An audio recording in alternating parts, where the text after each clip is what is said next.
It's a little past 11 in the morning on June 18th, 1815, and the most dangerous man in Europe is stalling. Napoleon Bonaparte is standing on a ridge in Belgium, staring down at a battlefield he cannot yet order his army onto. Because it rained all night, the ground has turned to swamp, and his artillery, the single weapon he trusts more than any general he's ever commanded, will sink to its axles the second he gives the word. So he waits. He has the finest cavalry left in Europe, the last of his Imperial Guard, 72,000 men who followed him back from exile itself. And for 5 or 6 critical hours, his plan is to do nothing and let the sun do his job for him. That delay is going to cost him an empire. By the end of this video, you'll understand not just what happened at Waterloo, but the specific, almost embarrassingly small decisions. An hour lost here, a message that never arrived there, a rumor deliberately spread to buy 15 more minutes, that turned the greatest military mind of his generation into a cautionary tale in a single afternoon. We'll cover how Napoleon even ended up back on a battlefield, 10 months after his empire had already collapsed once. The 3 armies that collided that day, the myths that still get repeated about why he lost, and what actually happened to him afterward. Because the ending is stranger and quieter than you'd expect from a story this loud. 10 months earlier, none of this should have been possible. By the spring of 1814, Napoleon had lost. The combined armies of Russia, Austria, Prussia, and Britain had chased him back into France, occupied Paris, and forced him to abdicate. The man who had ruled an empire stretching from Spain to the Elbe River was handed a consolation prize instead, the tiny Mediterranean island of Elba, and the hollow title of Emperor over it. Europe's monarchs breathed out. The Bourbon king, Louis XVIII, was restored to the French throne.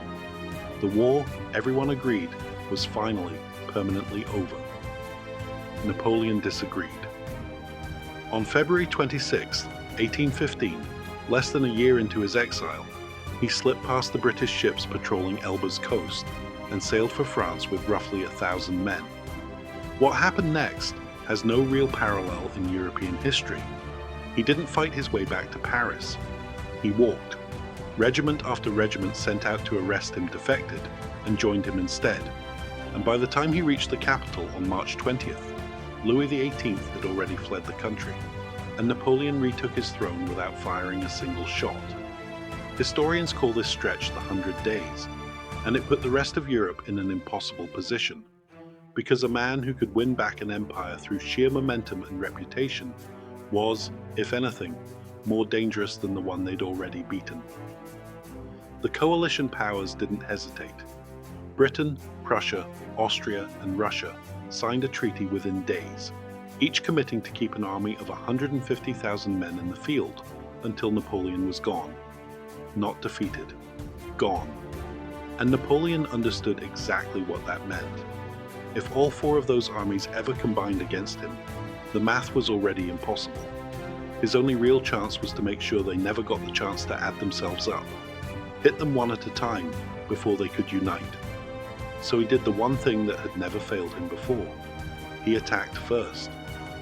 By mid-June, 2 of those 4 armies were already gathered just across the French border, in what's now Belgium. A Prussian force under the 72-year-old Field Marshal Gebhard von Blücher, and a mixed British, Dutch, Belgian, and German army under the Duke of Wellington, fresh off nearly a decade of fighting the French across Spain and Portugal. Napoleon's plan was almost elegant in its simplicity. Drive a wedge between the 2 armies before they could join forces, beat them separately while they were still weaker apart, and force the rest of the coalition back to the negotiating table before Austria and Russia's slower-moving armies even arrived. On June 16th, it very nearly worked. Napoleon personally led one wing of his army against Blücher's Prussians at a village called Ligny, and beat them decisively, while Marshal Ney fought Wellington's forces to a bloody standstill a few miles away at a crossroads called Quatre Bras. The wedge was in. 2 armies, split apart, one of them already bleeding. Here's where the first big misconception in this whole story starts, and it's one the French army was still arguing about 60 years later. What Napoleon did next with the beaten Prussian army is the hinge the entire rest of the battle turns on, and almost everyone gets the blame wrong. Napoleon didn't chase Blücher himself. He handed 33,000 men, nearly a third of his entire force, to Marshal Emmanuel de Grouchy, with orders to pursue the retreating Prussians and keep them away from Wellington at all costs. Grouchy has been blamed for the loss at Waterloo for 2 centuries, painted as a plodding, unimaginative officer who dawdled while the real battle happened without him. But look at what Napoleon actually asked him to do: pin down an army that outnumbered his own 33,000 men in the rain, without knowing exactly which direction it had retreated in. By most honest accounts, he did that job about as well as it could be done. What nobody in Napoleon's camp accounted for was that Blücher, badly beaten as he was, wouldn't retreat back toward Prussia at all. He'd retreat sideways, toward Wellington, promising to march to his aid no matter what it cost. That single decision, where a beaten army chooses to retreat to, is the quiet hinge the entire battle turns on. And it happened 2 full days before a shot was fired at Waterloo itself. 2 days. One promise between 2 old soldiers. That's the margin Napoleon was actually working with, and he had no way of knowing it yet. Which brings us back to that ridge, that morning, and Napoleon staring down at mud.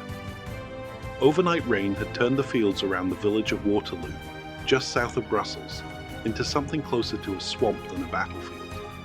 Napoleon's artillery, well over 200 guns that had won in battles across the length of Europe, needed solid ground to maneuver on, and needed the earth firm enough that cannonballs could skip and bounce through enemy ranks, instead of burying themselves harmlessly in soft mud on impact. So he waited for the ground to dry, and didn't give the order to attack until roughly 11:30 that morning, 5 or 6 hours later than a normal opening. You'll see one very specific explanation for that delay, repeated constantly online: that Napoleon was in agony from a flare-up of hemorrhoids, sedated on laudanum, and physically unable to mount his horse to properly survey the field. It's a genuinely popular theory. There's an entire book built around it. But most historians who've actually dug into the campaign treat it as overstated at best, mythology at worst. Napoleon's own officers did report that he was slow to rise that morning, and possibly medicated for a bladder complaint. And it's plausible he dealt with hemorrhoids at some point the way plenty of middle-aged cavalry officers of the era did. But the mud alone fully explains a delayed start, waiting for solid ground before committing artillery, and cavalry was standard doctrine for Napoleon, not an excuse invented after the fact. The hemorrhoid story has stuck around mostly because it's a satisfying explanation. It's much easier to believe the greatest general of his age lost because of bad luck and a bad backside than to accept that he made a defensible tactical call for defensible reasons, and it still turned out to be the wrong one. And it did turn out to be wrong, for one very specific reason. Every hour Napoleon spent waiting for dry ground was an hour closer for the Prussians. 15 years to build an empire, and the clock that broke it started ticking before he'd fired a single cannon.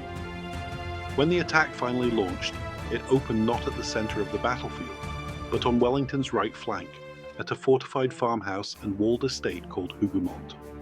Napoleon's plan here was a feint: hit Hougoumont hard enough that Wellington would panic and drain troops from his center to go reinforce it, weakening the exact spot Napoleon actually intended to break through later in the day.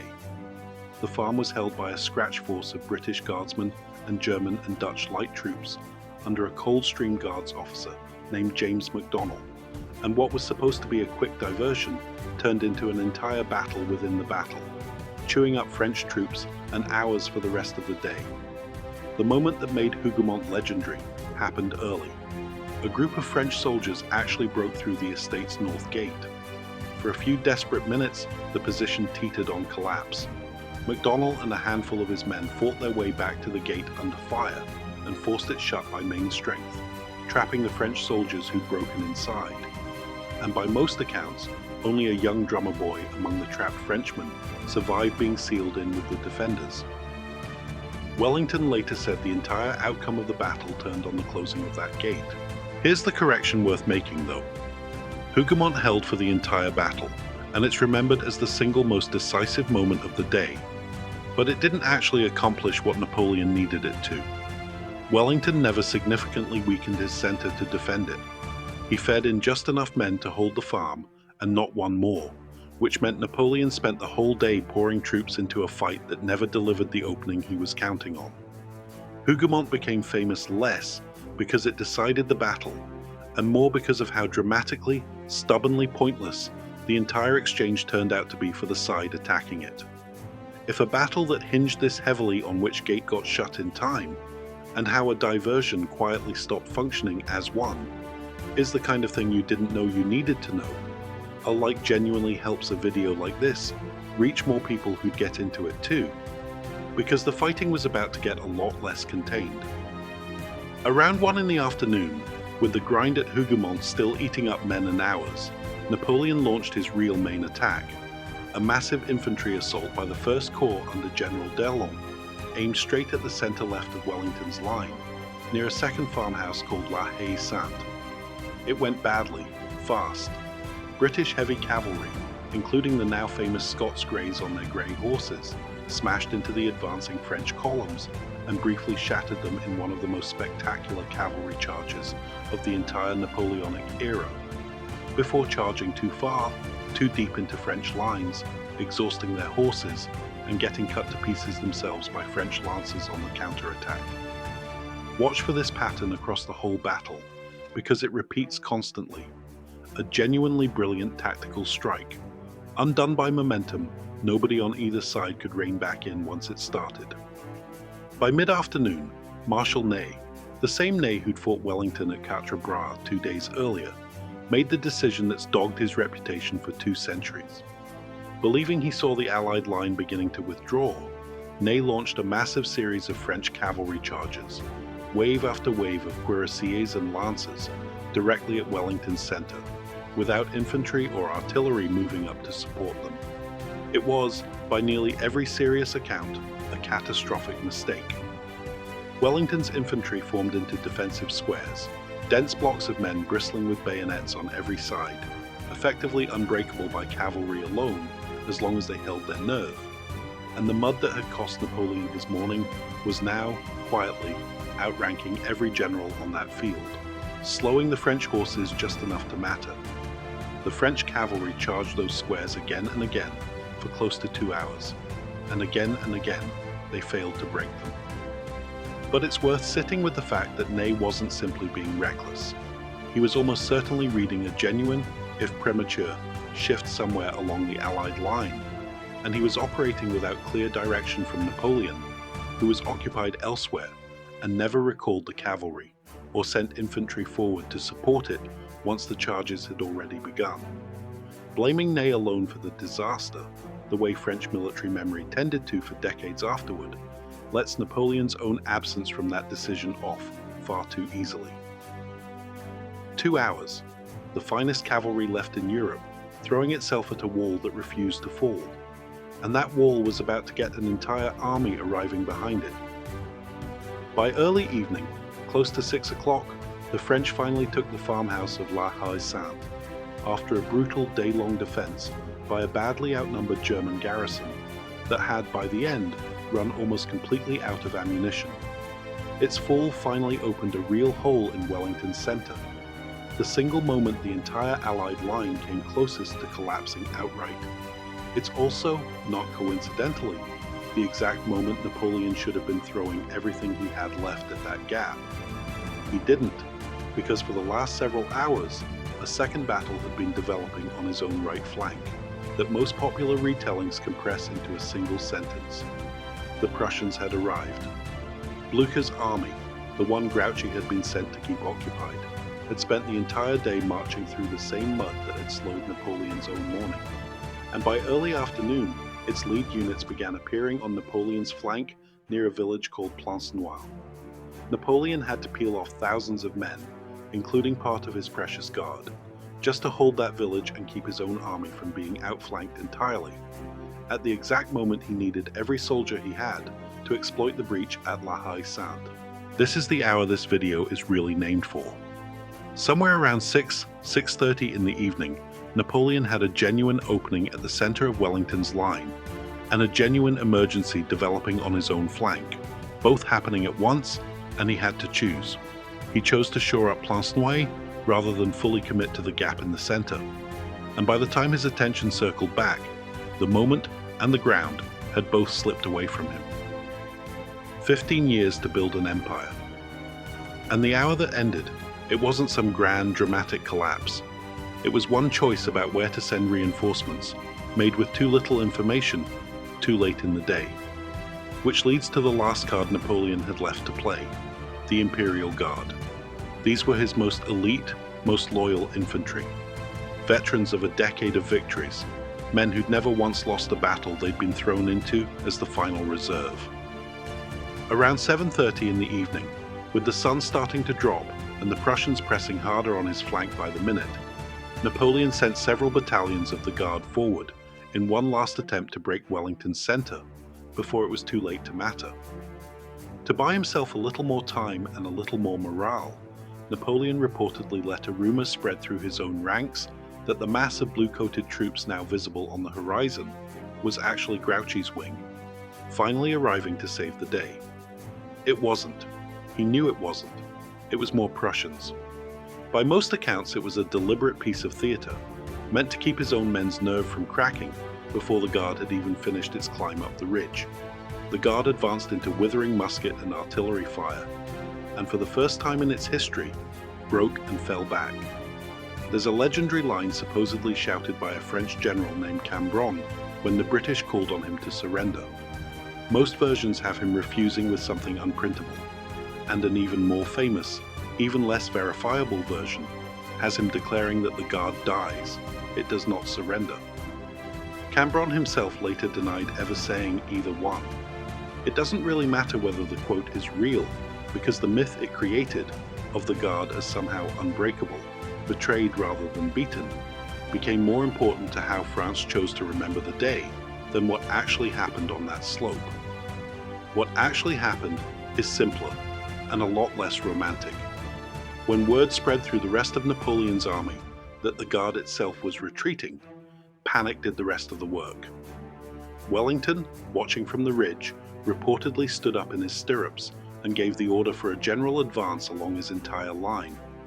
The French army, which had held together through 9 hours of brutal grinding fighting, dissolved within maybe 30 minutes into a full and disorganized rout.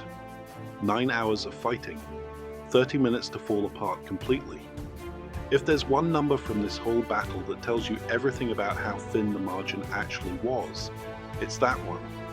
Napoleon fled the field, and by most accounts the battle was effectively over by 9 that night, with Blücher's cavalry pursuing the broken French army deep into the darkness. The final butcher's bill for a single day of fighting was staggering even by Napoleonic standards, somewhere in the range of 25,000 French dead, wounded or captured, and roughly 23,000 Allied casualties on top of that, though different sources land on slightly different totals depending on how the Prussian losses at Plancenoit and the nearby Battle of Waterloo get counted. Either way, this stands as one of the single bloodiest days of European warfare up to that point in history. Napoleon reached Paris on June 21st and abdicated for the second and final time the following day, this time with no path back to the throne. He surrendered to the British in early July, apparently hoping, almost unbelievably, given everything that had just happened, to be allowed to live out a quiet retirement somewhere in the English countryside. Instead, he was exiled to Saint Helena, an isolated speck of British-held rock in the middle of the South Atlantic, about as far from Europe as it was physically possible to send a man. He died there in May of 1821, most likely of stomach cancer, at 51 years old. And Grouchy, the man everyone chose to blame, spent the next 6 decades of his life trying to clear his name, insisting that Napoleon's own account of the campaign, written from exile, had quietly rewritten the story to make his marshals the scapegoats for decisions Napoleon himself had made. He was mostly right. It mostly didn't matter. The story that stuck wasn't the accurate one. It was the simpler one. So go back to that ridge, that morning, mud up to the axles, Napoleon staring down at ground that wasn't ready yet. He wasn't wrong to wait. The mud was real, the tactics were sound, and for most of that day the battle genuinely could have gone either way. Wellington himself later called it the nearest run thing you ever saw in your life. But 15 years of empire came down to a string of hours like that one. An hour lost to drying mud, an hour Grouchy spent following orders that made complete sense on paper, an hour Napoleon spent shoring up a flank instead of finishing a gap he'd already torn open in the center. None of them individually looks like the moment an empire ends.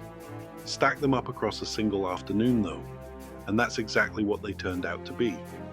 If you want more of these, the kind of history that usually gets flattened into one dramatic sentence, unpacked hour by hour instead, hit subscribe, drop a like if you made it this far, and let me know in the comments which single hour of this battle you think mattered most.